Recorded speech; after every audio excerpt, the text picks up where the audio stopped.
आज हम बात कर रहे हैं माघ पूर्णिमा की, जब आस्था और भक्ति के प्रतीक संगम नगरी प्रयागराज में श्रद्धालुओं का सैलाब उमड़ पड़ा। जहां आस्था मिलती है इतिहास से और भक्ति मिलती है संगम की धाराओं से। प्रयागराज में माघ पूर्णिमा का आगाज हो चुका है और इस धर्म नगरी में आर्यन टीवी नेशनल की टीम प्रयागराज पहुंची और वहां आए लोगों से बातचीत की। और आज हम इस खास रिपोर्ट में जानेंगे क्यों हर साल ये महीना और मेला इतना खास होता है। देखिए इस खास रिपोर्ट में। नए साल के साथ ही 2026 को लेकर लोगों में धार्मिक और ज्योतिषीय उत्साह देखने को मिल रहा है। ज्योतिष शास्त्र के अनुसार ये वर्ष सूर्य का वर्ष माना जा रहा है, इसलिए इसका असर धर्म, आस्था, तप और अच्छे कर्मों पर खास रूप से पड़ने वाला है। इसी शुभ अवसर पर साल की शुरुआत के साथ ही सनातन परंपरा का बड़ा धार्मिक आयोजन माघ मेला आज से शुरू हो गया। माघ पूर्णिमा को हिंदू धर्म में विशेष महत्व माना जाता है। मान्यता है कि इस दिन संगम में स्नान करने से समस्त पापों का नाश होता है और मोक्ष की प्राप्ति होती है। इसी आस्था के चलते तड़के सुबह से ही संगम तट पर श्रद्धालुओं की भारी भीड़ देखने को मिलती है। माघ मेले 2026 की महत्वपूर्ण तिथियों को आइए अब ग्राफिक्स के माध्यम से जानते हैं।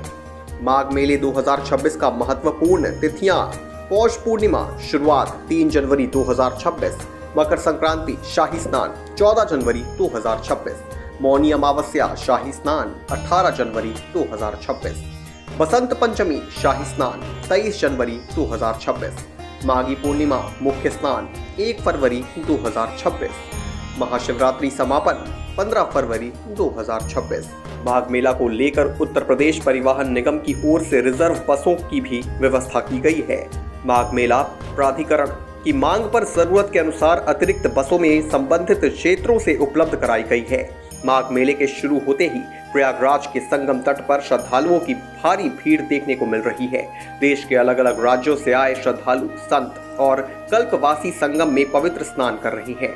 हर ओर भक्ति और आस्था का माहौल बना हुआ है।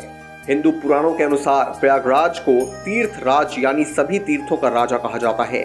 मत्स्य पुराण और पद्म पुराण में भी उल्लेख है कि जब पूरी सृष्टि का निर्माण होना था तब ब्रह्मा जी ने यहाँ अश्वमेध यज्ञ किया था। इस प्रथम यज्ञ के कारण ही स्नान का नाम प्रयाग पड़ा। लेकिन माघ मेला यहाँ लगने की सबसे बड़ी वजह अमृत की बूंदें मानी जाती हैं। पौराणिक कथा के अनुसार समुद्र मंथन से निकले अमृत कलश को लेकर जब देवताओं और असुरों में छीना झपटी हुई तब अमृत की कुछ बूंदें पृथ्वी पर 4 स्थानों पर गिरी थी: हरिद्वार, उज्जैन, नासिक और प्रयागराज। माघ के महीने में प्रयागराज के संगम का जाल साक्षात अमृत के समान हो जाता है, इसलिए यहाँ स्नान का फल मोक्षदायी माना जाता है। माघ मेले की सबसे अनूठी विशेषता है कल्पवास। पूरे 1 महीने तक संगम की रेती पर रहकर सात्विक जीवन जीने को कल्पवास कहा जाता है। कल्पवासी जमीन पर सोते हैं, दिन में केवल 1 बार भोजन करते हैं और 3 बार गंगा स्नान करते हैं। मान्यता है कि माघ के महीने में जो व्यक्ति संगम तट पर जप तप करता है उसे जन्म मरण के चक्र से मुक्ति मिल जाती है। अच्छे तरीके से घाट को बनाया गया है और निर्मल और साफ गंगा जल आपको दिखाई पड़ रहा होगा। यानी मेला प्रशासन की तरफ से हमारे कैमरामैन आपको दिखा रहे हैं कि यहाँ जो है स्नानार्थी जो महिलाएं हैं उनके लिए, उनके कपड़े को बदलने के लिए देखिए किस तरह के व्यवस्था की गई है।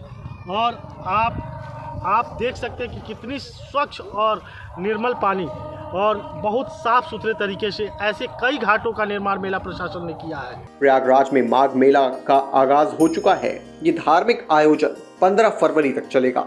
माघ मेले के लिए इस बार 800 हेक्टेयर क्षेत्र में भव्य टेंट सिटी बसाई गई है, जो पिछले माघ मेले से कहीं ज्यादा बड़ी और आधुनिक है। ये माघ मेला 2024 के मुकाबले ज्यादा भव्य है। पिछले साल जहां मेला 768 हेक्टेयर में आयोजित हुआ था, वहीं इस बार इसका दायरा 32 हेक्टेयर ज्यादा बढ़ा दिया गया है। प्रशासन का अनुमान है कि इस बार करीब 15 करोड़ श्रद्धालु माघ मेले में पहुंचेंगे, जबकि 2024 में लगभग 6 करोड़ लोग मेले में आए थे। साल 2025 में महाकुंभ के आयोजन के कारण माघ मेला नहीं लगाया गया था। आर्यन टीवी की टीम संगम नगरी प्रयागराज पहुंची, जहां घनश्याम शुक्ला ने संगम नगरी में संतों और श्रद्धालुओं और आए लघु व्यापारियों से बातचीत की।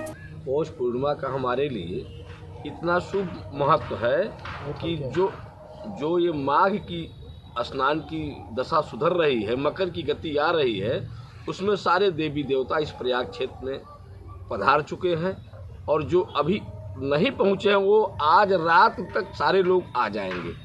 इसलिए इस पौष पूर्णिमा का इतना बड़ा महत्व है कि जो भी देवता यहाँ पधार चुके हैं या मनुष्य रूप में आए हैं, सारे के सारे लोग यहाँ जो भी पधारे हुए हैं, पशु पक्षी या मनुष्य, वो सब देवी देवता हैं। उनका आगमन ही इस माघ को अपने आप में पूर्ण बनाता है। इसलिए इस संगम क्षेत्र में आए हुए सभी साधु संतों या जितने भी लोग हैं उन सब का स्वागत है। देखिए, वैसे तो हम आपको बताएं कि गंगे तव दर्शनात् मुक्ति।